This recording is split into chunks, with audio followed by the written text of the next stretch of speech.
outdoor sport today is a good thing because fall came and delivered in a big way. Yeah, I was walking out to my car this morning and it was a little chilly, I felt like this almost. This is amazing. What is this? I know.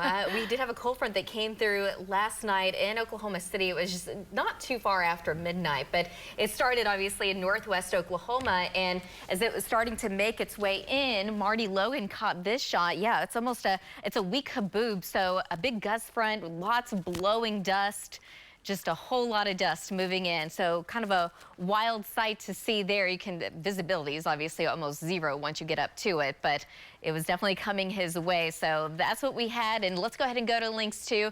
We did get down into the 60s here in Oklahoma City, the low 60s in El Reno, lots of upper and mid 50s across the north, but we did have some upper 40s in the panhandle. What's left behind that cold front is a little bit of rain. So really in north central, northeastern Oklahoma, that is where the chance is right now, obviously, and that's where it's going to stay, unfortunately, throughout the day today. We could certainly use more rain, but we do have some light rain just east of Newkirk now in Ponca City, moving towards Osage County, and we also have a couple of showers. It looks like they're going to try to make their way towards Billing.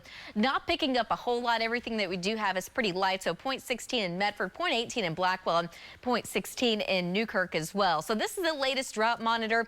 It has definitely worsened since last week. We were at about 97%, now at 99%, but the exceptional category has really increased, especially east of I-35 and then right over parts of Blaine County and Garfield County as well, around Kingfisher. Certainly, but we don't have any rain in the forecast, at least for Oklahoma City. Really all of central southern Oklahoma. It's going to be even more dry over the next several days. This is our Enid camera, part of our Pike Pass Skycam network.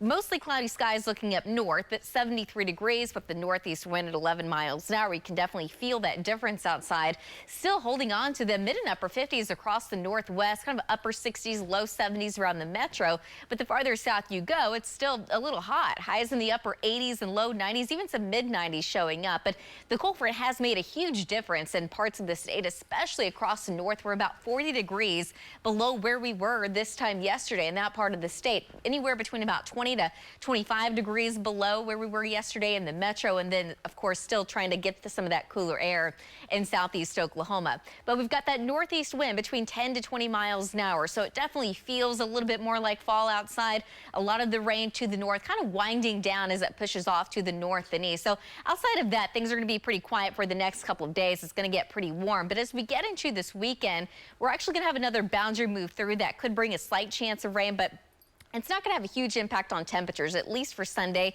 Sunday still looks hot. We're going to be back in the low to mid 90s, but by next week, it does look like we're actually going to see some of this cooler air just kind of hang around just to the east. The hotter air staying well to the west. We're going to kind of be in between with highs staying in the 80s. And then we're going to be watching what is taking place over the Gulf of Mexico. This could be our next hurricane, Hermine, and that would eventually make its way onto the Gulf Coast. And right now, it looks like it's all kind of trending off to the east, but take what we can get. Hopefully, it would trend more west and bring us some rain. And talking about rain, Hurricane Category 4 Fiona right now seeing gusts as high as around 160. Now eventually by later this evening it should weaken into a Category 3, which is still very strong, but it's going to take a while before it does just kind of wind down. So today we're looking for a high of about 80 degrees in Oklahoma City, upper 60s, mid and upper 60s across the north, but still going to see mid and upper 90s across south and southeast Oklahoma. Tonight dropping down into the upper 50s in Oklahoma City, but 54 in Enid, 54 in Stillwater, and the mid and upper 60s across the south and southeast. Tomorrow afternoon, it's going to be a little hot again. 92 in Oklahoma City, 87 in Ponca City, though, in the mid 90s across the Red River. Saturday, a little hotter, 94 degrees. Again, the boundary is going to come through later in the day, and that's going to bring just a slight chance of rain and maybe some isolated storms. By Sunday, it still looks hot, low 90s, but next week looks even better. Almost every day, it looks like we should be staying in the mid 80s for the most part. We do see those upper 80s on Tuesday. The bad news is we just don't see any rain in the forecast for a while, so that drought's going to continue to worsen. We so need the rain. Hopefully we'll get some soon.